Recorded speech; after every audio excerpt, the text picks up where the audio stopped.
우리 함께 합독합니다. 시작. 여호와는 나의 목자시니 내가 부족함이 없으리로다. 그가 나를 푸른 초장에 누이시며 실만한 물가로 인도하시는도다. 내 영혼을 소생시키시고 자기 이름을 위하여 의의 길로 인도하시는도다. 내가 사망의 음침한 골짜기로 다닐지라도 해를 두려워하지 않을 것은 주께서 나와 함께 하심이라. 주의 지팡이와 막대기가 나를 안위하시나이다. 주께서 내 원수의 목전에서 내게 상을 베푸시고 기름으로 내 머리에 바르셨으니 내 잔이 넘치나이다. 나의 평생의 선하심과 인자하심이 정녕 나를 따르니 내가 여호와의 집에 영원히 거하리로다. 아멘.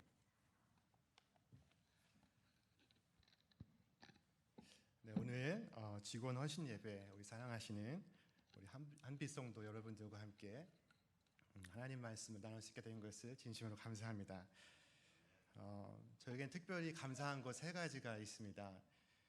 첫 번째는 이 미국 땅에서 또 가족과 같은 따뜻한 정과 사랑이 깊은 이 한빛교회에 출석하면서 매주 목사님을 통해 은혜스러운 말씀 듣게 해주신 것을 감사합니다. 두 번째는 저로 교인이 되게 해주신 것 감사합니다. 저의 꿈은 교인 되는 것입니다. 제가 저의 직무에서 장차 은퇴하게 될 때 좋은 교인 되는 것, 그것이 저의 꿈입니다. 그런데 이 한빛교회에서 그 꿈을 미리 맛볼 수 있게 해주신 것 감사합니다. 셋째는 오디션도 보지 않고 성가대원 되게 해주신 것 감사합니다. 오직 은혜로 말미암아 성가대원 되는 축복을 얻게 해주신 하나님께 감사합니다. 오늘 감사함으로 직원 헌신 예배 참여하는 우리 모든 분들께 하나님의 크신 은총과 사랑이 가득하시기를 기원합니다. 오늘 함께 봉독한 시편 23편은 성경에 기록된 수많은 시들 가운데 가장 오랫동안 그리고 가장 많은 사람들에게 사랑을 받아온 시입니다. 누군가는 이 시를 가리켜 시편의 진주다라고 불렀고 또 누군가는 이 시편의 나이팅게일이다라고 불렀습니다. 주일학교 어린 학생들뿐만 아니라 집사님도 외우시고 또 권사님도 암송하시는 그런 찬송 시입니다. 이 시편 23편이 3000년 전 다윗의 시대에 머물지 않고 오늘 시간을 넘고 공간을 넘어서 이 시대에 우리에 이르기까지 큰 울림과 감동을 주고 있습니다. 이것이 가능한 여러 이유 가운데 하나는 이 3000년 전 다윗의 세상 현실과 오늘 우리의 세상 현실이 크게 다르지 않기 때문입니다. 세상의 현실은 사실 아담과 하와가 선악과를 따서 먹던 그 순간부터 지금까지 동일하였습니다. 하나님은 아담과 하와에게 선악과를 먹고 범죄하면 정령 죽으리라 라고 말씀하셨습니다. 그럼에도 사람은 선악과를 따서 먹었습니다. 그리고 죽음에 이르게 되었습니다. 물론 아담과 하와가 당장 죽은 것은 아닙니다. 그래서 하나님께서 괜히 겁주시려고 말씀하신 것이요 정말 죽게 하지는 않으셨다고 생각하실 수 있습니다. 그러나 그렇지 않습니다. 모습은 죽은 것 같으나 실상은 살아있는 경우가 있고 또 모습은 살아있으나 실상은 죽어있는 경우도 있습니다. 사람이 선악과의 열매를 먹어 죽음에 이르게 된 이 사건은 내가 하나님이 되겠다는 교만이 그 원인이었습니다. 오늘 겉으로 보이는 우리 현실은 사실 옛날과 많이 다릅니다. 지금 우리는 이전 시대보다 훨씬 더 잘 살고 있습니다. 그러나 스스로 목숨을 끊는 자의 수는 계속 늘고 있습니다. 최근에 캘리포니아 공공보건국이 발표한 통계에 따르면 한인 사망자 100명당 자살률이 4.1명이라고 합니다. 이 수치는 두 번째로 자살자 비율이 높은 일본계 2.54명의 약 2배입니다. 한인 자살률이 4.1명일 때 백인과 히스패닉은 각각 1.7명, 2.3명입니다. 이미 대한민국의 자살률은 수년째 세계 1위입니다. 세계 2위와 하늘과 땅 차이의 간격을 보이고 있습니다. 한국에서는 웃지 못할 이야기가 하나 있습니다. 설문조사하는 사람이 지나가는 백사람에게 요즘 어떻게 사십니까? 라고 물었다고 합니다. 뭐라고 답하는 사람이 가장 많았을까요? 1위, 그럭저럭 삽니다. 2위, 마지못해 삽니다. 3위, 죽지 못해 삽니다. 였습니다. 오늘 여러분도 한번 속으로 답해 보시기 바랍니다. 여러분, 요즘 어떻게 사십니까? 예수님은 이 땅에서 나의 뜻이 아닌 하나님의 뜻이 하늘에서도 이루어진 것 같이 이 땅에서도 이루어지기를 기도하라고 말씀하셨습니다. 그러나 사람들은 대개 자신의 뜻을 이루면 잘 살고 행복해지는 줄 착각하고 있습니다. 그 결과 반대의 현상이 일어나고 있습니다. 자신의 뜻을 이루면 이룰수록 점점 더 우리의 생각과는 반대로 삶은 더욱 위태해져 가고 우리는 행복을 잃어갑니다. 행복은 자신의 뜻을 이루는 데 있지 않고 하나님의 뜻을 이루는 데 있습니다. 하나님이 나의 목자가 되시고 목자 되신 하나님의 뜻이 나의 삶 가운데 높아질 때 내가 살아가는 세상은 점점 부족함 없는 세상으로 변화합니다. 오늘 다윗이 노래한 이 시편 23편의 내용이 바로 그것입니다. 이 시편 23편에는 우리의 바램과 소망들로 가득 차 있습니다. 내가 부족함이 없으리라. 푸른 풀밭에 눕고 쉴만한 물가로 나아가며 내 영혼이 소생하고 사망의 그늘 골짜기에서도 두려움 없고 내 잔이 넘치나이다. 다윗은 어떻게 하여 그와 같은 고백을 할 수 있었을까요? 10억 달러 넘는 상금, 이 파워볼에 당첨되었을까요? 만약 그가 하나님이 아닌 재물을 추구했다면 시편 23편 1절은 크게 달라졌을 것입니다. 재물은 나의 힘이니 내게 부족함이 없으리로다. 성경에 어떤 부자가 그와 똑같은 생각을 품었던 적이 있었습니다. 그 부자는 어느 해 밭에서 어마어마한 소출을 거두어 큰 돈을 번 후에 창고를 다시 크게 짓고 자신에게 말합니다. 내 영혼아, 여러 해 쓸 많은 물건을 쌓아두었으니 평안히 쉬고 먹고 마시고 즐거워하자.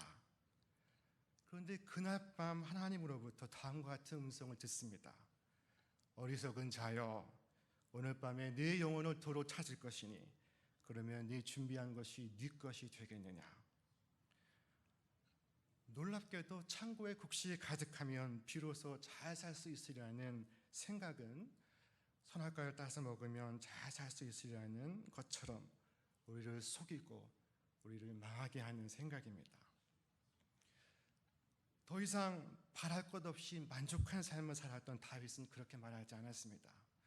다윗의 시편 23편은 여호와는 나의 목자시니라는 아주 간결하고 분명한 말로 시작합니다. 여호와는 나의 목자시니 1절 내게 부족함이 없으리로다. 2절 나를 푸른 풀밭에 누이시며 쉴만한 물가로 인도하신다. 3절 내 영혼을 소생시키시고 자기 이름을 위하여 의의 길로 인도하시는 도다. 4절 내가 사망의 음침한 골짜기로 다닐지라도 해를 두려워하지 않을 것은 주께서 나와 함께 하심이라. 주의 지팡이와 막대기가 나를 안위하시나이다.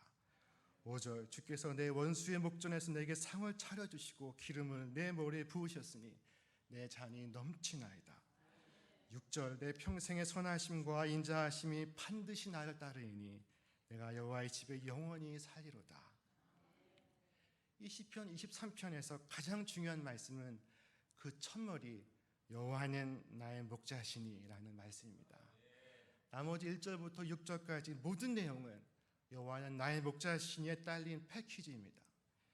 여호와는 나의 목자시니가 핵심이고 나머지는 그에 대한 해설이고 주석이고 각주입니다. 하나님을 자기 목자로 삼은 사람은 부족함도 두려움도 근심도 불안도 불만도 없다는 것이 오늘 우리에게 주시는 하나님의 말씀입니다. 내가 내 인생의 하나님이요 목자가 되었더니라고 성경은 말씀하지 않습니다. 나의 돈이 나의 희망이라고도 말하지 않습니다. 여호와 하나님은 나의 목자시니라는 것입니다. 사랑하시는 여러분, 여호와는 나의 목자시니 담겨있는 그 모든 약속에 여러분의 귀한 생애를 거실 수 있기를 바랍니다. 하나님 주신 약속의 말씀처럼 여러분의 삶에 넘치는 기쁨과 감사의 고백이 가득할 것입니다. 우리의 생각과 형편을 추월해서 도저히 이룰 수 없는 자리에 이르게 하시고 될 수 없는 사람이 되게 하셔서 다윗처럼 나의 잔이 넘치나이다 라고 고백하시며 살아가시는 복을 얻게 될 것입니다. 이 시편 23편은 불과 6절에 불과하지만 그 말씀에 담긴 약속은 그 크기와 넓이를 헤아릴 수 없을 만큼 넓고 깊습니다. 오늘 6절 말씀부터 함께 묵상해 보겠습니다. 이 6절 말씀에 내 평생의 선하심과 인자하심이 반드시 나를 따르이니 내가 여호와의 집에 영원히 살리로다 라고 하였습니다. 하나님이 나의 목자가 되시면 우리는 한 것 없이 쌓은 공로 없이 주님의 집에 항상 함께 거할 수 있습니다. 거기는 주님의 집인 동시에 노력 없이 공로 없이 나의 집도 되는 것입니다. 언젠가 예수님께서 베드로에게 천국의 열쇠를 주시겠다라고 말씀하셨습니다. 하늘나라 그 집의 열쇠를 베드로에게 주시겠다는 것입니다. 여러분, 이 집의 열쇠는 아무에게나 주지 않습니다. 사랑하는 자녀에게만 주는 것입니다. 그런데 하나님의 자녀에게는 집의 열쇠만 주어지지 않습니다. 하나님의 것을 함께 누릴 권세도 주어지는 것입니다. 예수께서 말씀하신 어느 비유 가운데 어느 날 집을 나갔던 탕자가 돌아오던 때의 이야기가 있습니다. 어느 날 탕자인 동생이 집에 돌아오고 아버지는 그 아들을 위해 큰 잔치를 베풉니다. 살진 송아지를 잡고 마을 사람들을 초대합니다. 그러자 형에게 거대한 정신적 혼란이 일어났습니다. 아버지, 내가 여러 해 아버지를 섬겨 명을 어김이 없거늘 내게는 염소 새끼라도 주어 나와 내 벗으로 즐기게 하신 일이 없더니 아버지의 살림을 창녀들과 함께 삼켜버린 이 아들이 돌아오매 이를 위하여 살찐 송아지를 잡으셨나이다. 아버지, 동생과 비교하면 나는 노예입니다. 종입니다. 하고 그 쓴 마음을 토로하는 아들에게 아버지가 하신 말씀이 이것입니다. 아들아, 너는 항상 나와 함께 있으니 내 것이 다 네 것이로되 우리가 함께 즐거워하고 기뻐하는 것이 마땅하도다. 여러분, 이 말씀의 뜻이 무엇입니까? 아버지께서 하신 말씀은 아들아, 너는 나의 자녀이기에 나와 언제나 함께 있으며 그러므로 내 것은 처음부터 다 네 것이었느니라 라고 말씀하신 것입니다. 그러나 아버지의 그 말씀에 아들은 대답을 하지 못합니다. 예수님의 비유는 그렇게 끝을 맺고 그 대답은 오늘 우리의 몫으로 남겨져 있습니다. 아버지, 아닙니다. 저는 종이요 노예입니다. 저는 먼 미래 혹시 주어질지 모를 염소 새끼를 위해 염소 새끼를 바라며 오늘 삶의 행복을 유보한 채 살겠습니다 라고 말하겠습니까? 아니면 지금 아버지와 함께하는 이 살진 송아지의 만찬에 참여하시겠습니까? 영국의 옥스퍼드와 캠브리지 대학의 교수를 지냈던 이 C.S. 루이스가 스크루테이프의 편지라는 이 책에서 마귀의 전략 하나를 소개한 바가 있습니다. 이 소설 속에서 이 삼촌 마귀가 이 조카 마귀에게 그리스도인을 어떻게 미혹할 수 있는가 하는 중요한 전략을 전수하며 이렇게 말합니다. 우리 마귀들이 바라는 건 전 인류가 무지개를 잡으려고 끝없이 쫓아가느라 지금 이 순간 정직하지도 친절하지도 행복하지도 못하게 사는 것이며 하나님이 주신 오늘의 진정한 선물들을 먼 미래의 재단에 몽땅 쌓아놓고 한낱 땔감으로 다 태워버리는 것이다. 사랑하는 성도 여러분, 지금부터 10년 후 혹은 20년 후 혹은 30년 후 그 먼 미래가 아닌 바로 이 순간 2016년 오늘부터 하나님의 선하심과 인자하심을 누리시기를 바랍니다. 선하심은 우리의 모든 필요를 채우심을 의미하고 인자하심은 우리의 모든 죄악을 사하심을 의미합니다. 하나님은 선하심과 그 인자하심으로 우리를 지키십니다. 선하심과 인자하심으로 우리를 에스코트 하십니다. 언제까지요?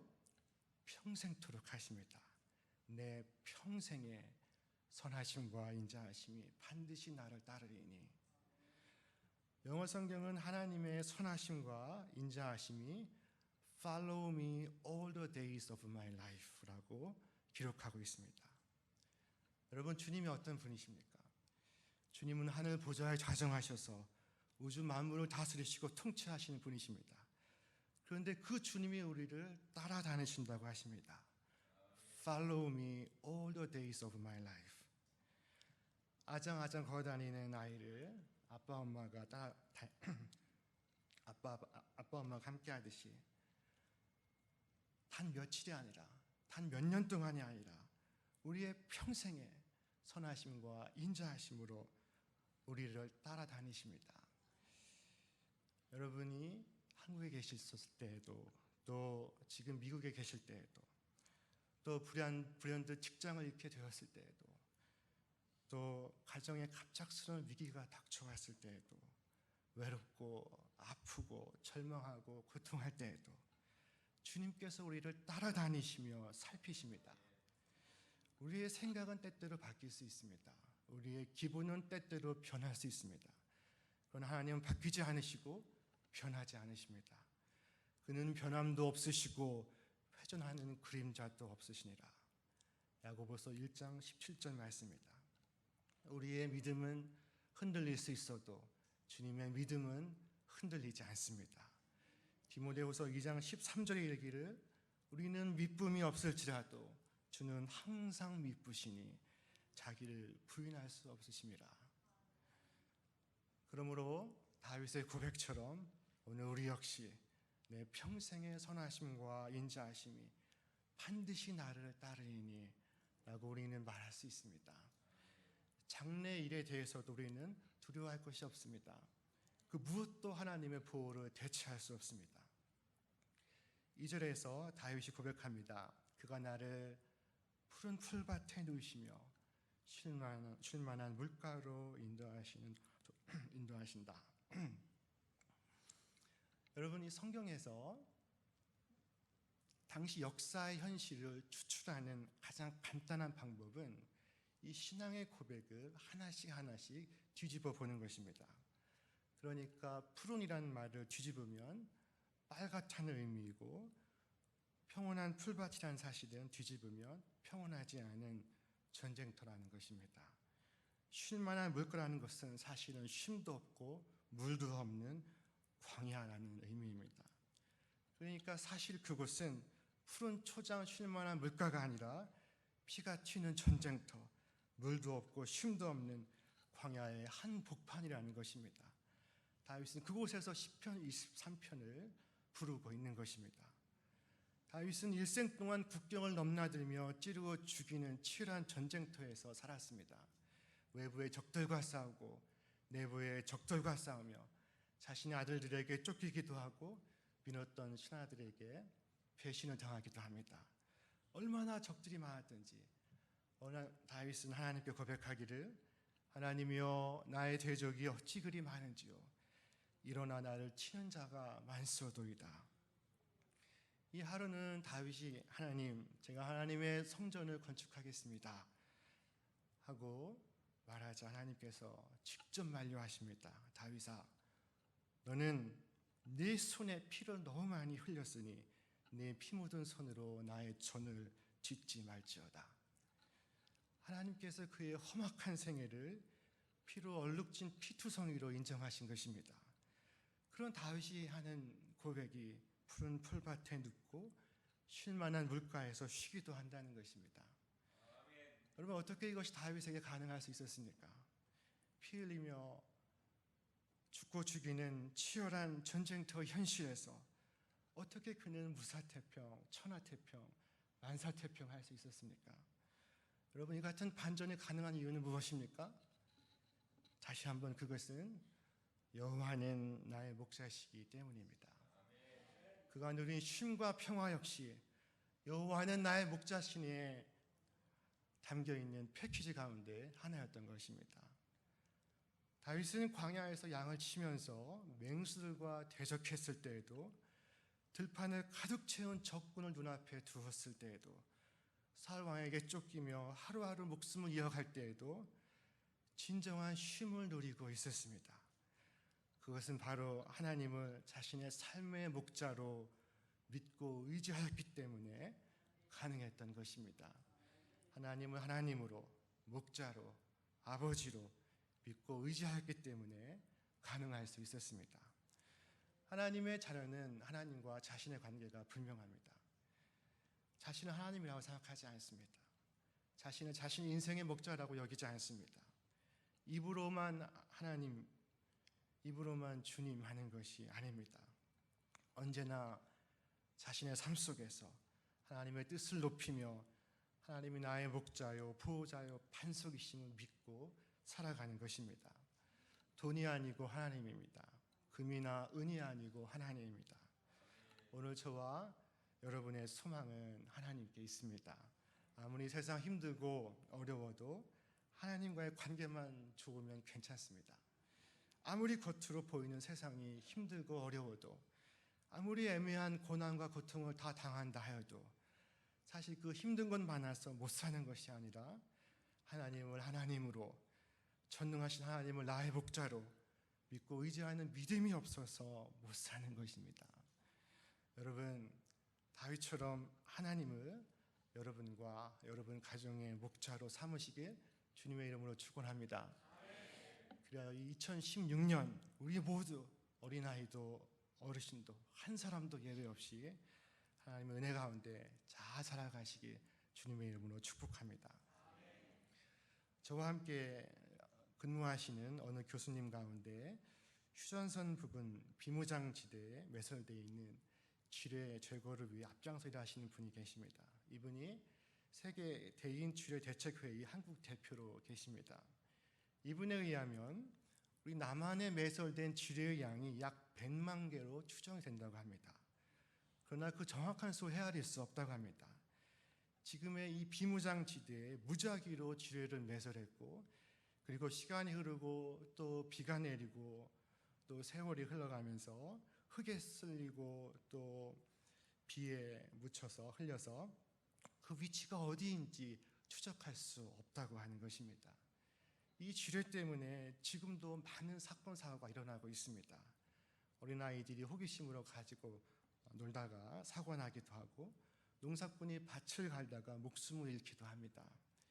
이 교수님의 표현이 지뢰 피해는 곧 안보 재해입니다 라고 하는 것입니다.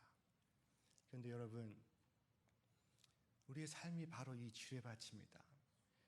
어디서 뭐가 터질지 모르는 지뢰밭입니다. 곳곳에 시한폭탄이 묻혀 있습니다. 그 시한폭탄을 도로에서, 학교에서, 직장에서, 바다와 들과 공중에서 언제든지 만날 수 있습니다. 얼마 전 제가 사는 이 클레모트 가까운 곳에 샌 버네디노에서 IS 테러가 일어나서 14명이 사망하였습니다. 지난 가을에는 저희 아이가 다니는 초등학교에 누군가 총기 협박 문구를 학교 입구에 써 붙여서 일주일간 경찰이 학교 교문 앞에 보초를 서기도 하였습니다. 우리는 우리의 사랑하는 가족들이 학교로, 직장으로, 일터로, 들로, 바다로, 공중으로 나아갈 때 저들의 안전에 대하여 염려하지 않을 수 없습니다. 그러나 더 이상 그 누구에 대고 맹세할 리 없어 자신의 이름을 걸고 맹세하신 하나님께서 말씀하십니다. 너의 영혼을 소생시키며 나의 이름을 위하여 의의 길로 너를 인도하리라. 다윗은 자신 있게 말합니다. 내가 사망의 음침한 골짜기로 다닐지라도 해를 두려워하지 않을 것은 주께서 나와 함께 하심이라. 주의 지팡이와 막대기가 나를 안위하시나이다. 다윗은 죽음과 고통의 현실에서 죽음과 고통 너머의 세계를 바라보았고, 그리고 다시 자신의 현실로 돌아와 이전과는 전혀 다른 평안과 기쁨의 세계를 살아가고 있습니다. 이 시편 23편의 저술 목적은 3000년 전 어느 때 다윗이 존재하였다는 것을 우리에게 알려주기 위함이 아닙니다. 바로 이 2016년 오늘 다윗처럼 우리를 부르시고 이 힘들고 어려운 세상 속에서도 새로운 생명과 평안과 기쁨과 감사를 살게 하시기 위함입니다. 그러므로 저와 여러분 정말 다윗처럼 여호와 하나님을 나의 목자로 삼고 다윗 하나님이 나의 하나님이 되셔서 그의 고백이 오늘 여러분의 고백이 되실 수 있기를 바랍니다. 이 새로운 한 해 기쁨과 소망의 새로운 삶을 살아가기 위해서 우리에게 필요한 말씀은 단 한 절의 말씀입니다. 여호와는 나의 목자시니 내가 부족함이 없으리로다. 이 한 절의 말씀에 담긴 그 크고 미쁘신 하나님의 약속을 가만히 묵상해 보시기를 바랍니다. 가만히 묵상하다 보면 용기를 잃은 우리에게 용기를 주시고 평안을 잃은 우리에게 평안을 주시며 기쁨을 다시 찾게 하시며 감사의 삶을 살게 하시는 주님의 말할 수 없으신 큰 은혜를 발견할 수 있으실 것입니다. 제가 처음 이 이야기를 듣게 되었을 때는 제가 20년 전 미국으로 처음 유학을 나와서 공부할 때였는데 말할 수 없는 큰 감동을 받았습니다. 아마 여러분 가운데 아시는 이야기일지 모르겠습니다.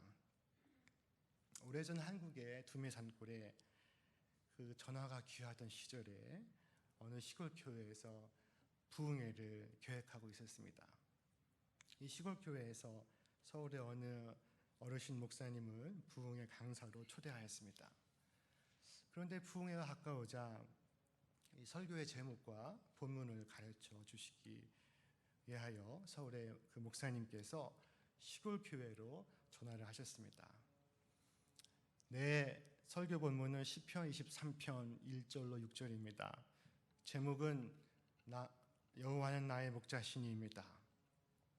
그러자 그 전화 통화가 자주 끊기던 그 불편한 시절에 이 전화기 저쪽에서 다시 되물어 옵니다. 예, 뭐라고요? 여호와는 나의 목자시니입니다. 뭐라고요? 여호와는 나의 목자시니입니다. 그런데 그 끝난 것 같지 않은 제목 때문인지 다시 한번 물어오는 것입니다. 예, 그 다음 뭐라고요? 그러자 서울의 그 어르신 목사님이 그거면 됐지 뭐가 더 필요해? 하고는 전화를 뚝 끊으셨습니다. 그리고 때가 되어 시골에 내려가 주보를 받아보니 주보의 제목란에 놀라운 제목이 하나 실려 있었습니다. 여호와는 나의 목자시니 그거면 됐지 뭐가 더 필요해?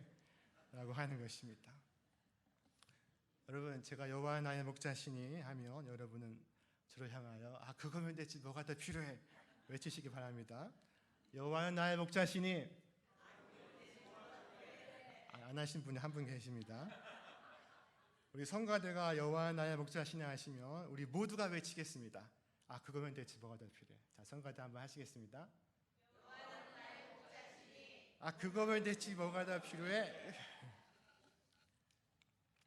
여러분, 우리는 오늘 직원 헌신 예배로 하나님께 예배하고 있습니다. 2016년 한빛의 교요, 주님의 일꾼으로 부름받으신 여러분, 다시 한번 외쳐보겠습니다. 제가 여호와 나의 목자시니 하시면 다시 한번 큰 소리로 그거면 됐지 뭐가 더 필요해? 하고 저를 향하여 외치시길 바랍니다. 여호와는 나의 목자시니. 네, 감사합니다. 다 하셨습니다. 올 한 해 여러분 틈틈이 연습하시면서 그 미쁘신 주님, 신실하신 주님을 삶을 통해 나타내시길 주님의 이름으로 축원합니다. 오늘 말씀 마치겠습니다. 사랑하시는 우리 한빛의 성도 여러분, 오늘 여러분의 삶에 혹 부족한 것이 있습니까? 여러분 앞으로 배달된 아직도 개봉되지 않은 오픈되지 않은 축복의 패키지가 있습니다. 여호와는 나의 목자시니 내게 부족함이 없으리로다. 그 약속의 말씀으로 축복의 패키지를 받아 누리시기를 바랍니다. 이 한 절의 말씀에 여러분의 생애의 뿌리를 깊이 내려서 2016년 감사와 기쁨의 열매를 풍성히 맺으시는 여러분과 제가 되시길 주님의 이름으로 축원합니다. 우리 함께 기도하시겠습니다.